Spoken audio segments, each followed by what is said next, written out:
Hi there, everybody. I am Ronan. This is Wadsworth. Welcome to Now Z Here.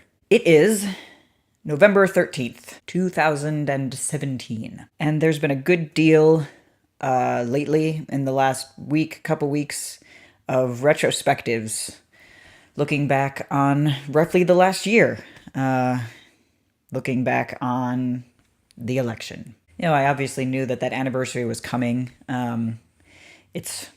It would have been hard not to realize it. I mean, even if I wasn't looking at Twitter, you get the retrospective posts on Facebook. Like, on this day, I was talking about XYZ, or the fact that I was rehearsing for Transformation, which wound up having an interesting bit of symmetry.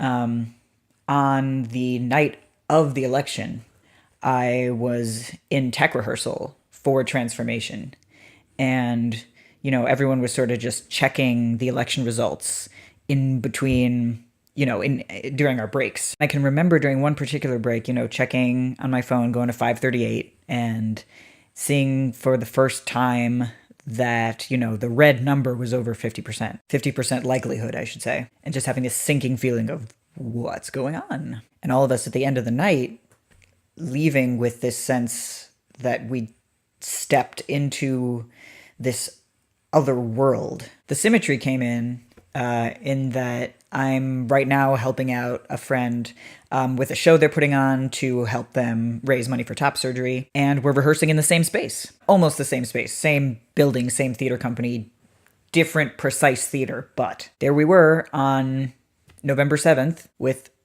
not all of the same people, but a decent amount of them, in another artistic effort toward trans autonomy and trans liberation and self-determination. And, that's just an interesting framing device for thinking about what's changed, what's stayed the same, and what I think is important to focus on. One of my favorite podcasts that I've started listening to since shortly before the election is the Slate Political Gabfest, and they were talking about, is everything better or worse than you were imagining, and how would you describe that? For me, for a lot of trans people, for a lot of marginalized people, it's not the absolute worst it could have been. I mean, but we were imagining some pretty apocalyptic shit. It's also really not good for a whole host of reasons that have been talked about and gone over dozens and dozens of times. I mean, I think one of our saving graces in all of this has been how fucking incompetent this entire administration is, and just how bad they are at being bad. There's just so little effort put into hiding the corruption. Anyway, it's not as bad as it could have been. It's still pretty bad. It can be hard to know what to focus on.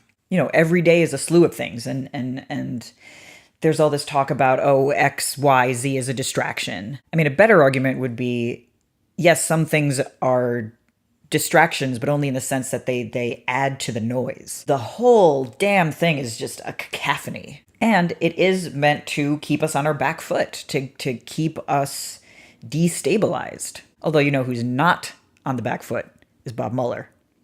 But for those of us who are not Bob Mueller and who have to, just go on with our lives and try to live through this, and you want to stay connected in some sense because you want to be aware of what's happening, but you don't want to drown in the noise. So here's basically where I'm at today, and it's what John Oliver sort of came around to in his retrospective on the Trump administration, which came out this morning and is what got me thinking about this all over again. And here it is.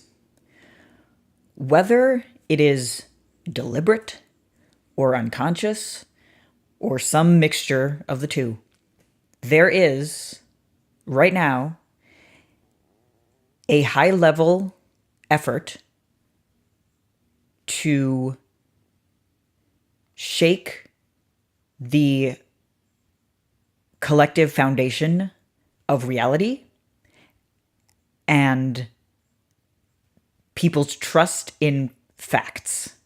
You can call it trolling, you can call it gaslighting. These behaviors have been around a long time, from way before the internet, but the fact that we now have a man in power who's, at least 60% of his personality, and I'm being generous there, is made up of that kind of tactic. The extent to which news organizations participate in that kind of behavior and people in the more mundane, everyday parts of the internet buy into it has just exploded, has just gone up exponentially. It is just so hard to engage with so many things these days with the assumption of a good faith argument on all sides. And you can't even know how much of it is genuine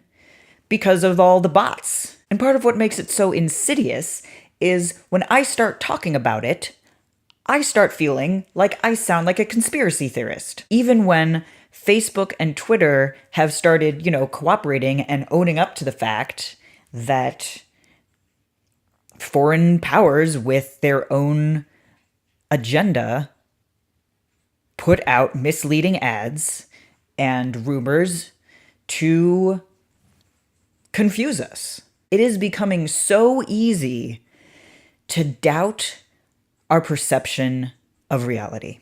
I don't have an answer to that, not a complete one, but I think keeping in mind that there are tactics being used to force us to cast doubt on ourselves. To recognize those tactics and to have sources we trust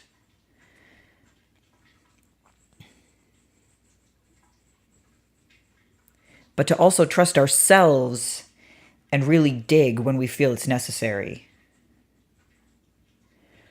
All that is at least a start. Happy anniversary, everybody. Thank you so much for watching. If you enjoyed this video, please consider checking out the links in the description below. You can buy me a coffee or sign up on Patreon. If you can't spare a couple of dollars but you haven't subscribed yet, do go ahead and hit that subscribe button. See you next week. Always be changing.